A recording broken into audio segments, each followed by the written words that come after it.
Hey there. Happy Thursday. I'm Bobby Klink. I'm the founder of BobbyKlink.com, and I help online entrepreneurs build and protect the businesses of their dreams. I wanted to pop in here quickly today to talk about something that I think we don't talk enough about. And that's that a lot of entrepreneurs are really not kind of, doing what they actually want in their business. They're actually spending time doing things that they don't want to be doing. That's the reality. But what I want you to understand is where I am today, I sometimes feel like my business is magic. And it's this joke I have with my team. Like, we talk about sometimes where sales come from. And I'm like, I don't know, it feels like magic. But that's just a joke. The reality, though, is that I actually feel like most of my day and my business is kind of magic. Today, for example, I woke up. I did my morning stuff that I do, and then I log in and I find that my team has already gotten out an email that needed to go out today. They posted on social media. They've done all of that stuff without me having to do anything. That's pretty cool. Oh, hey, Rebecca, it's good to see you here. And it's this funny thing that I look at where I am now in my business, and it's crazy because not too long ago, I didn't have any of this. Not too long ago, my business was like in a place where, I was burning the candle on both ends. I was busy all the time. And, I didn't admit it to myself at the time, but really I was headed to burning out because I was trying to do all the things. And trying to do all the things had a couple of problems. Number one, I was trying to do too many things that my business didn't need to be doing at all. Because everybody's saying, oh, you got to do this, and oh, you got to do that, and oh, you got to do this, and oh, you got to do that. And I kind of thought, oh, they're right. I got to do all that stuff. I better get doing it. So that was kind of one of the things that I was doing wrong that was crazy. But besides that, and this is something that's crazy for me to think about, basically until a year ago, I had no one on my team. I had a VA for a period who would do my social media posting for me. But it was literally I came up with the post and they just did the posting for me. But everything else in my business I was doing. I had a business making $250,000 a year in revenue, which was great. I love that piece. But I was doing it all myself. And I was afraid to let go. And I was like, oh, no one could do this like me. No one could possibly ever do a good enough job. And so that's where I was. And my family, I joked that my family literally felt like they never saw me. And when I did, they felt like I was constantly looking at this thing. If I was sitting outside with my wife, having drinks, I would sit there and I'd be like, and I was constantly scrolling and looking, and it drove her nuts. It completely and totally aggravated her, which I get, right? I understand that. I wasn't present. I had kind of lost the fact that I started my business instead of continuing with what I was doing, because I wanted to be present for my family.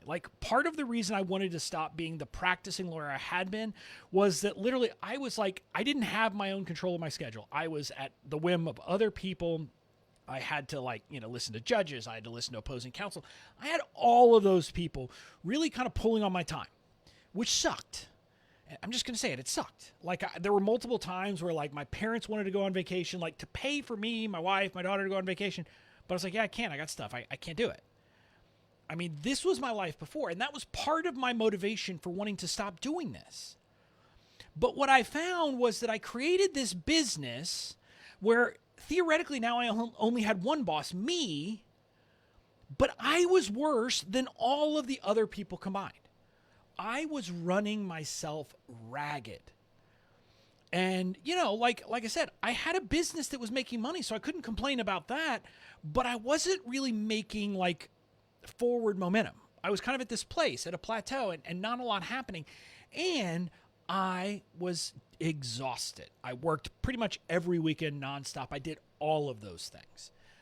And I look back and, some people think of it as a badge of honor. You hear people talk about the hustle and honoring the hustle and how we need to do this and that and all of that. But that's just BS. None of that crap is true. There should not be a badge of honor for saying, I'm awesome, I work a ton. But that's what so many entrepreneurs do because we don't know any better. because we feel like that's the only way. And I felt like that, and I did all that. And what I'll tell you is that it was the help of my coach, James Wedmore, who helped me step back and realize that's not true. I didn't need to run myself ragged. It was like this counterintuitive thing that, first of all, James helped me realize that I needed to do less to make more. I needed to slow down to speed up. And that is really hard for me. I'll be honest with you. It's something that I struggle with, and I always will struggle with. Katie, my integrator, will tell you that, the idea of me slowing down is rough, but literally, periodically we check in with each other. I send her an email making a deal and saying, here's the deal. For the next 2 months, we're doing nothing but this, and if I try to do anything else, you have permission to smack me virtually and say no. But that has been an immense amount of growth. And it's only by listening to James, first of all, and recognizing I need to do less, that I was able to have this growth. But second of all, James is the one who helped me recognize I needed to hire people. And it's this funny thing. We all think, no one else could possibly do that for me.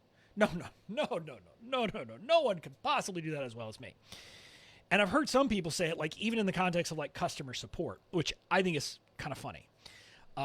Because I always tell this story. For a long time, before I had a team, my customer support, yes, some of it was like actual support, but a lot of it was literally like helping people like figure out and troubleshoot logging into Kartra, like logging into their membership area. Now, correct me if I'm wrong, but I'm just going to go out on a limb here and say, you don't need to be doing that. But I was spending so much of my time doing that kind of crap. And now I have recognized that like almost everything in our businesses we can let go of. And I'm going to tell you an example today. Today, he's starting on a test project right now, but we have hired someone to help with content creation. And you can kind of imagine that would be something that's like one of the last things I would want to give up, because I like my content. It is me. It is my voice. It's all of those things. But here's the thing I recognized, again, with the help of James. Every minute I spend doing that stuff, and for example, I'm talking about creating my slide decks for my courses, like when I'm actually doing that from scratch in Keynote, that's time I'm not doing something else. And I cannot tell you how much time I've spent over the last 3 months finding like stock images to use in my slides for my badass email marketing program. One thing I can guarantee you is that was not a good use of my time. But it's this evolving process that we have to find these things and we figure out, why am I doing this? Let me stop doing this. Let me focus on the important stuff. And so, like I said, today I hired a content writer.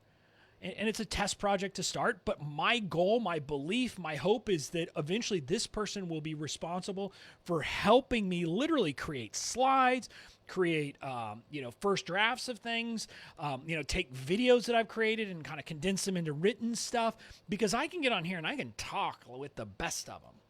But what if I could have someone who could help me repurpose that and all of that?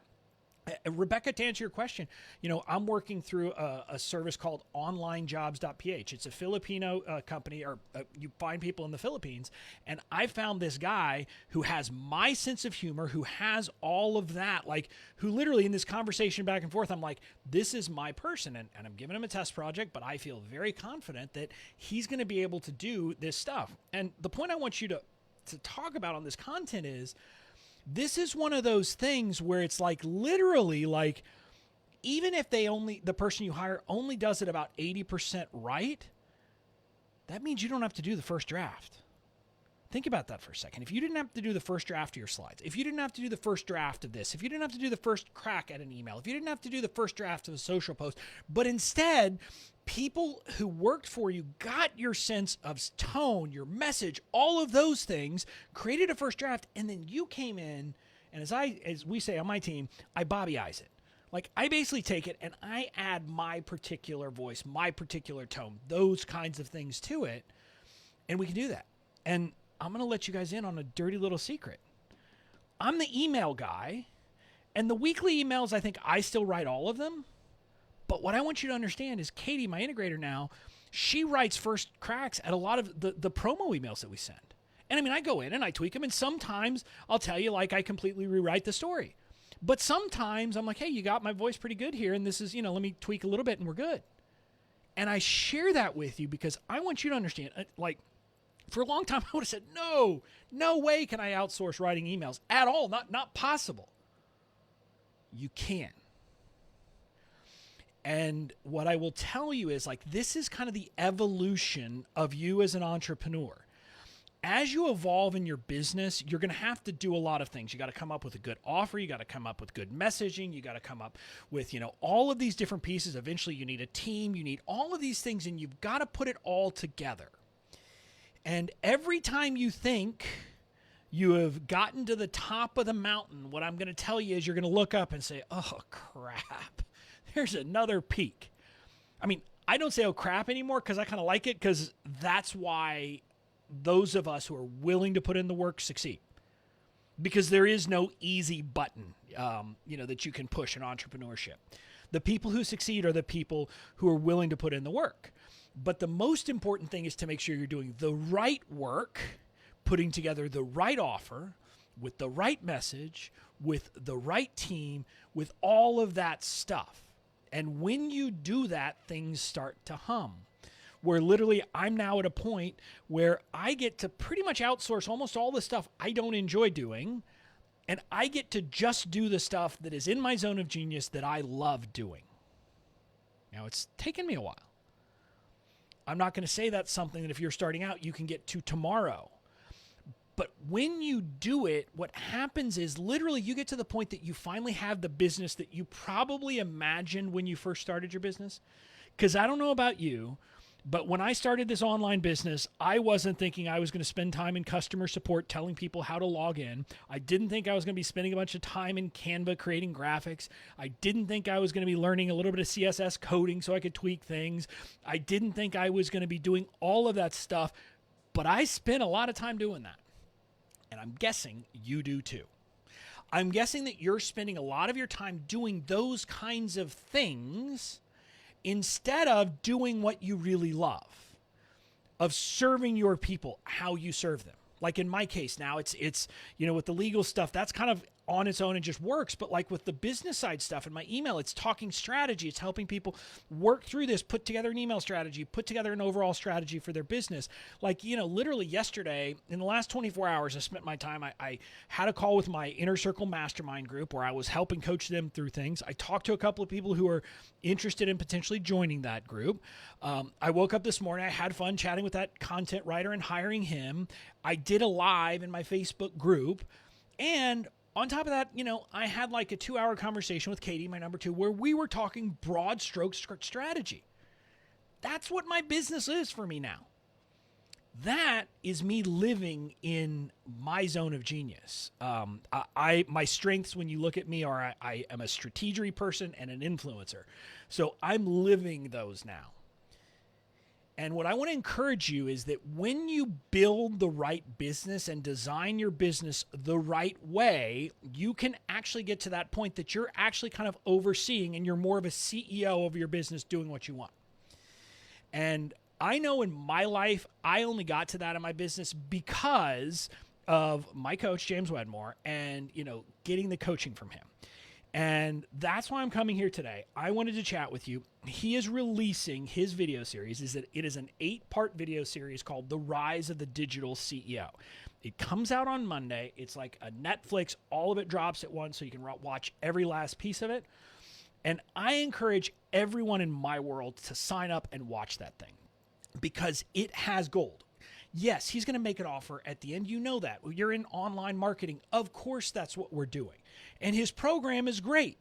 But regardless of whether you think you might want to sign up for his paid program, sign up for The Rise of the Digital CEO. He talks about these different pieces you need to put together in your business and how you need to put them together and how when you put these pieces together, what happens is you get the leverage that you've been looking for. And so it's no longer, I put in an hour and I get some money back. It's more I put in an hour and that leads to like hours and hours and hours over here of work done elsewhere that's doing the work on its own, etc.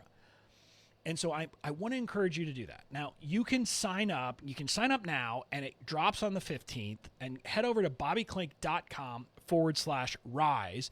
Again, bobbyclink.com/rise. When you do that, you can sign up. There is a kind of a welcome video, and then he's got a lot of stuff on that page already that you can get some information and start looking at. But the video series comes out on Monday. I'm going to be announcing some stuff.